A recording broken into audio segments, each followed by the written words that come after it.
तो ये मैंने इसको बैटरी के साथ अटैच कर दिया है, ठीक है।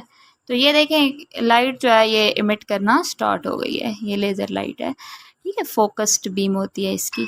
और ये जब मैंने इसको बैटरी के साथ अटैच किया है तो इसमें से एक बज़र जो है वो वर्किंग में आ गया है, यानी कि एक साउंड सुनाई दे रही है। तो आई डोंट नो कि अब ये वीडियो में आवाज़ प्रॉपर आ भी रही है या नहीं आ रही, ये देखिए आप भाई। तो ये जो है वो डिपेंड करता है कि इसके अलावा मुझे आप सबसे एक सजेशन भी चाहिए। अस्सलाम वालेकुम स्टूडेंट्स, आज हमने डिस्कस करना है लेज़र अलार्म को। ये भी एक अलर्ट है, एक सिक्योरिटी अलार्म है जो कि यूज़ होता है ऑफिसेज़ में, बैंक्स में, घरों में, किसी भी सेंसिटिव जगह पे किसी रेगुलर एक्टिविटी को डिटेक्ट करने के लिए। लॉकर्स में भी यूज़ हो सकता है। तो लेज़र अलार्म कैसे काम करता है, तो देखें कि सबसे पहले हमने यहाँ पे बनाई हुई है एक लेज़र लाइट, जो कि हम ये वाली यूज़ करेंगे लेज़र लाइट, ठीक है। ये लेज़र लाइट है और उसके साथ हमने एक 9 वोल्ट की बैटरी अटैच कर देनी है। 9 से 12 वोल्ट तक आप ले सकते हैं। तो ये देखें मेरे पास एक 9 वोल्ट की बैटरी भी है और इसके अंदर ही एक रजिस्टर भी लगा हुआ होगा। उसके बाद ये लेज़र लाइट पड़ रही होगी एक LDR पे। LDR क्या है? लाइट डिपेंडेंट रेजिस्टेंस है, जो कि लाइट को सेंस करती है, डिटेक्ट करती है। तो वो जो LDR है वो हमारे पास ये वाला है LDR। नेक्स्ट चीज़ जो है वो है पोटेंशियोमीटर। ये VR से इंडिकेट किया गया, तो ये है हमारे पास वो पोटेंशियोमीटर और उसके साथ एक कैपेसिटर भी लगाया है। फिर है हमारे पास 3 किस्म के यहाँ पर NPN रेजिस्टर्स, तो ट्रांजिस्टर्स, NPN ट्रांजिस्टर्स। तो ये जो हैं वो 3 NPN ट्रांजिस्टर्स जो हैं, ये इस तरह से 3 NPN ट्रांजिस्टर्स को दिखाया गया है। तो ये देखें कि मैंने भी यहाँ पर 3 NPN ट्रांजिस्टर्स को दिखाया है आपको।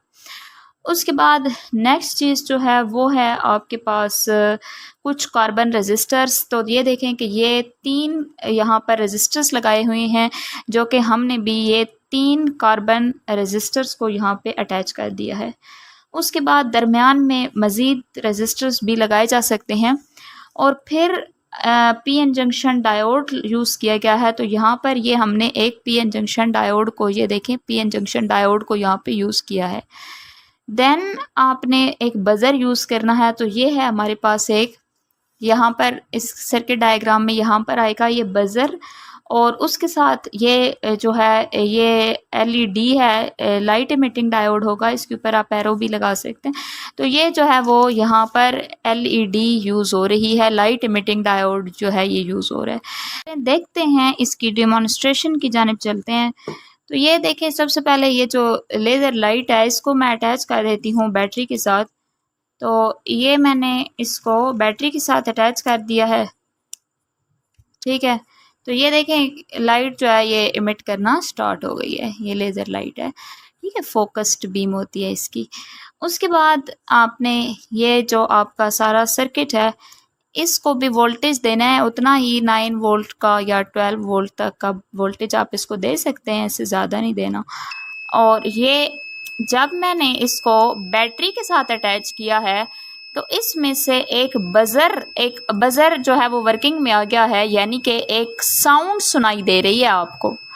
अब मैं क्या करती हूँ, अब मैं ये जो LDR है इसके ऊपर इस लेज़र लाइट को फॉल करवाती हूँ। तो ये जो साउंड है वो प्रोड्यूस होना बंद हो गई है। तो ये क्या हुआ, अब लेज़र लाइट को फिर LDR से दूर कर दें, अगेन साउंड प्रोड्यूस होना स्टार्ट हो जाएगी। तो ये बेसिकली होता ये है कि ऑल टाइम, यानी कि नॉर्मल केस में ऑल टाइम ये लेज़र लाइट इस LDR के ऊपर फॉल कर रही है, जिसकी वजह से बज़र वर्किंग में नहीं है, कोई अलार्म, कोई बीप प्रोड्यूस नहीं हो रही। लेकिन जैसे ही कोई इरेगुलर इलीगल एक्टिविटी होती है तो ये बीम ब्रोकन हो जाएगी। यहाँ से ये LDR और लेज़र लाइट जो हैं ये एक डायरेक्शन में नहीं रहेंगे, ये इस पर फॉल नहीं करेगी, ये या इधर होगी या इधर होगी, किसी भी डिस्टर्बेंस की वजह से, या इस तरह से इससे दूर होगी किसी भी तरह से। तो जब वो उससे दूर होगी तो उस टाइम पर ये एक अलार्म बजेगा और हमें पता चलेगा कि यहाँ पे कुछ गलत हुआ है। तो ये है लेज़र सिक्योरिटी अलार्म।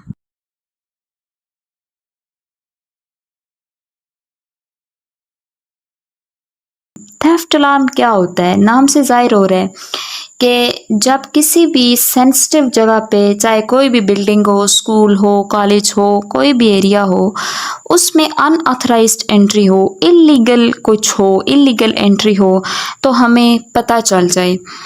वो कैसे पता चलेगा? वो एक बीप की शक्ल में, एक साउंड की शक्ल में पता चलेगा।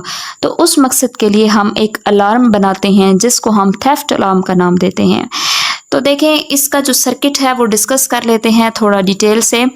सबसे पहले यहाँ पर जो चीज़ लगी हुई है यहाँ से शुरू करते हैं। ये है पीएन जंक्शन डायोड जो कि हमने यहाँ पर बनाया है सिंबॉलिक वे। ये है पीएन जंक्शन डायोड का।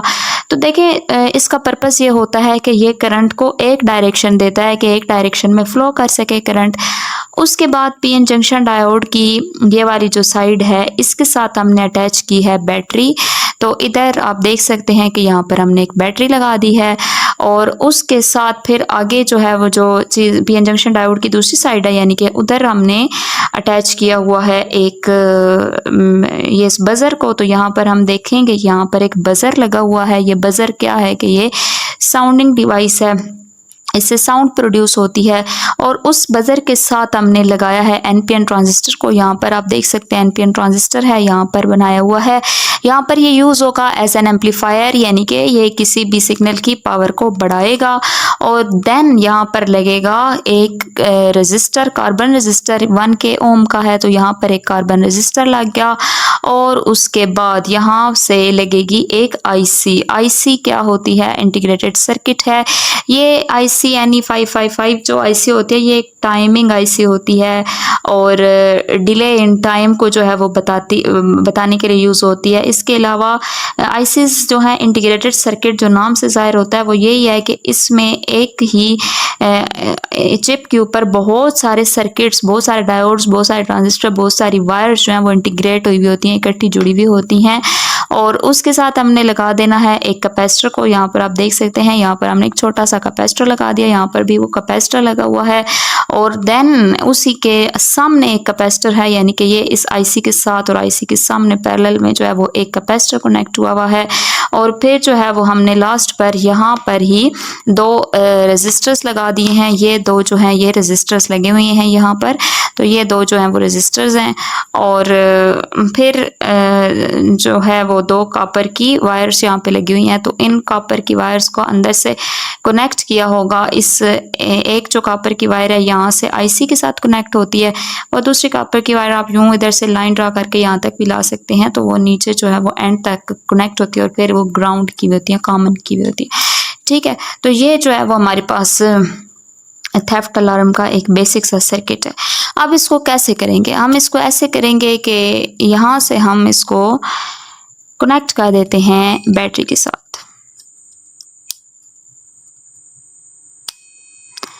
देखें, जैसे ही मैंने इसको बैटरी के साथ कनेक्ट किया ना, तो इसके अंदर से ना एक वॉइस प्रोड्यूस होना शुरू हो गई है। ये देखें ना, एक वॉइस सी प्रोड्यूस होना शुरू हो गई है, एक आवाज़ आ रही है। ये आवाज़ इस वजह से आ रही है क्योंकि ये कॉपर की वायर्स अलग अलग हैं। अगर मैं इन कॉपर की वायर्स को मिला दूं तो ये आवाज़ आना बंद हो जाएगी। ऐसा क्यों होता है? देखें, जब भी डोर क्लोज होगा तो ये कॉपर की वायर्स एक दूसरे से जुड़ी हुई होंगी, इस तरह से एक दूसरे के ऊपर होंगी, तो इसका मतलब है कि आवाज़ नहीं आएगी। लेकिन जैसे ही डोर ओपन होगा तो ये कॉपर की वायर्स अलग हो जाएंगी, तो यहाँ से आवाज़ आना शुरू हो जाती है। ठीक है, तो आई डोंट नो कि अब ये वीडियो में आवाज़ प्रॉपर आ भी रही है या नहीं आ रही। ये देखें आप भाई, तो ये जो है वो डिपेंड करता है कि एम्पलीफायर उसको कितना एम्पलीफायर कर रहा है और बजर जो है वो कितना नया पुराना है। बहरहाल ये इस तरह से जो आपका थेफ्ट अलार्म है वो काम करता है। Thanks for watching. अगर आपका कोई भी क्वेश्चन हो, कोई भी क्यूरी हो, कोई भी बात हो तो आप कमेंट बॉक्स में ज़रूर किया करें। इसके अलावा मुझे आप सबसे एक सजेशन भी चाहिए, और वो ये कि मैं कौन सी कैटेगरी पे काम करूं जो आपको पसंद आती है। लाइक के प्रैक्टिकल की वीडियोस ज़्यादा पसंद आती हैं, ज़्यादा आपके लिए यूज़फुल हैं, या फिर स्पेस फिज़िक्स से रिलेटेड डिस्कवरी, साइंटिस्ट की इंफॉर्मेशंस, या कोई और भी लेटेस्ट नॉलेज अबाउट फ़िज़िक्स वो ज़्यादा सही है, या किताब से नॉलेज शेयर किया जाए, या फ़िज़िक्स लैब से प्रैक्टिकल वीडियोस को अपलोड किया जाए। तो मुझे आपके कमेंट का इंतज़ार रहेगा। इसके साथ अल्लाह हाफिज़, मिलते हैं नेक्स्ट वीडियो में।